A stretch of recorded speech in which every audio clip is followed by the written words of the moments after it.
ओडिशा रे बीजेपी सरकार एक वर्ष पूर्ति पूरण होइछि। तदनुरूप केंद्र सरकार 11 वर्ष पूर्ति पालन होइछि। डबल इंजिन सरकार केंद्र रे यशस्वी प्रधानमंत्री श्रीयुक्त नरेंद्र मोदी जी एवं राज्य रे हमर प्रिय मुख्यमंत्री श्रीयुक्त मोहन चरण माझी जी ये सुशासन देइचंती ताकू लोकों पाखरे से वार्ता पहुँचा आमर प्रिय यशस्वी प्रधानमंत्री श्रीयुक्त नरेंद्र मोदी जी सरकार हवा परे षष्ठ थर पाई ओडिशा विशेषकर भुवनेश्वर को आगमन करुछंती। सेथिपाई आमे तांकू धन्यवाद जनाऊँ, कृतज्ञता ज्ञापन करुचे एवं एक वर्ष पूर्ति रे बहुत गुड़े कार्यक्रम होइछि। जो निर्वाचन बेले जो इस्ताहार दिया जाइथिला 21टी थिला जो कार्यक्रम सेथिरु एक वर्ष भितरे 11टी कार्यक्रम पूर्ण होइछि। श्रीमंदिर चारिद्वार खोलिबा ठारू आरंभ करी रत्न मंदिर रत्न भंडार गंती मंती ठारू आरंभ करी धानर एमएसपी मूल्य कहतु किंबा सुभद्रा कथा कहतु सबु क्षेत्र रे राज्य सरकार जहाँ 5 वर्ष रे करने योजना करथिले सेथरो अर्धाधिक वर्ष भितर कर सारे। मोदी जी फोकस होउची गुरुत्व दौचंती गरीब लोक माने केमती आगो को जीवे, सामाजिक एवं अर्थनैतिक उत्थान हबो, महिला माननकु युवक माननकु सर्वोपरि चाषी माननक पई ये 4 वर्गर लोक माननक पई प्रधानमंत्री फोकस रही।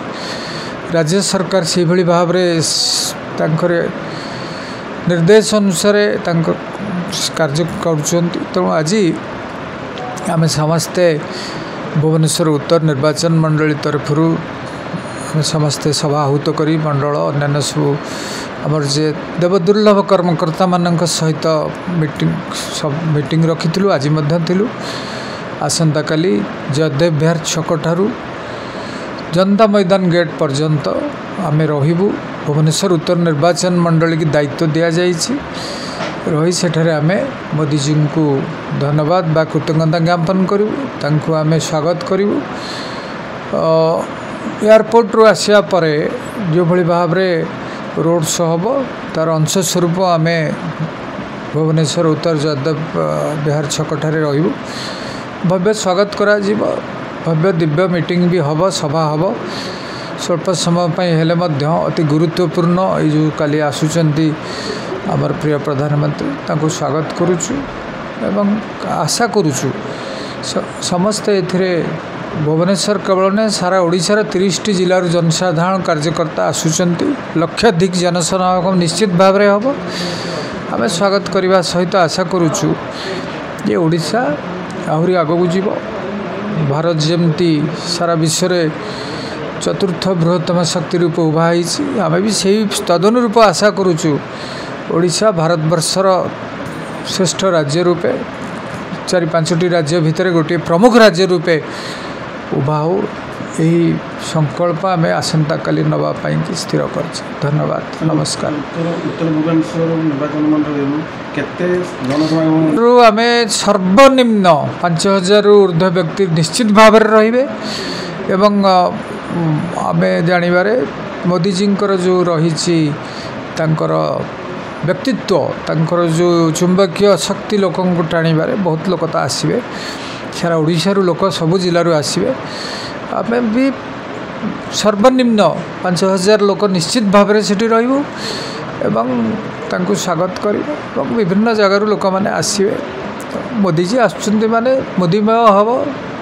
सर आउ गोटे कथा जो मोदी जी आसुन सहित आउ कि केंद्रीय नेता कि आसुचंती। मोदी जी तो निश्चित भाव में आसुचंती। केंद्र ओडिशा रु थिबा आमर वरेण्य मंत्री माने रहिबे, माननीय मुख्यमंत्री रहिबे, राज्य मंत्रिमंडल मंत्री माने रहिबे, विशिष्ट नेता माने आमर प्रभारी महोदय ठारू आरंभ करी राज्य सभापति एवं सांसद विधायक एभली भाव में दलर बहु कर्मकर्ता माने एथर निश्चित भाव में जोगदेवे। तेणु ये तो सारा ओडिशार समस्त जिल्लारू समस्त मंडलरू समस्त वार्डरू लोक मैंने आसी जोगदेवार कार्यक्रम रही। तेणु मोदीजी आसुच्चंदी से तो सर्वमान्य नेता से आसिले समस्ते खुशी समस्ते आग्रह सहित अपेक्षा करिसेंती यशस्वी प्रधानमंत्री टिके तांकर भल पाइबा लोकंकु जोड़ी हवा एवं लोक माने मध्य जो श्रद्धा सम्मान तांक प्रति तो से आसिले निश्चित भाव में आम समस्त गोटे खुशीर वार्ता बहन करिवो एवं ओडिशा निश्चित भाव में आहरी आगकू जावाई गोटे माइल खुंट काली स्थापन हम। सर आपन तरफ मोदी जी किसी उत्तर भुवनेश्वर उत्तर निर्वाचन आम निश्चित भाव में स्वागत करूँ हृदय सहित स्वागत करूँ। कर्मकर्ता माने रहिबे विभिन्न जो माने आमर वार्ड मंडल स्तर ठारू आरंभ करी जिलार सब कर्मकर्ता ने रहिबे आम तो भव्य स्वागत करूँ निश्चित भाव में उत्तर निर्वाचन मंडली तरफ कारण भुवनेश्वर उत्तर रोचे जनता मैदान रोचे। तो आम आशा करूँ ये समस्ते बहु संख्यार आसी स्वागत करंतु एवं तांकर रोड शो को सफल करंतु। धन्यवाद। धन्यवाद।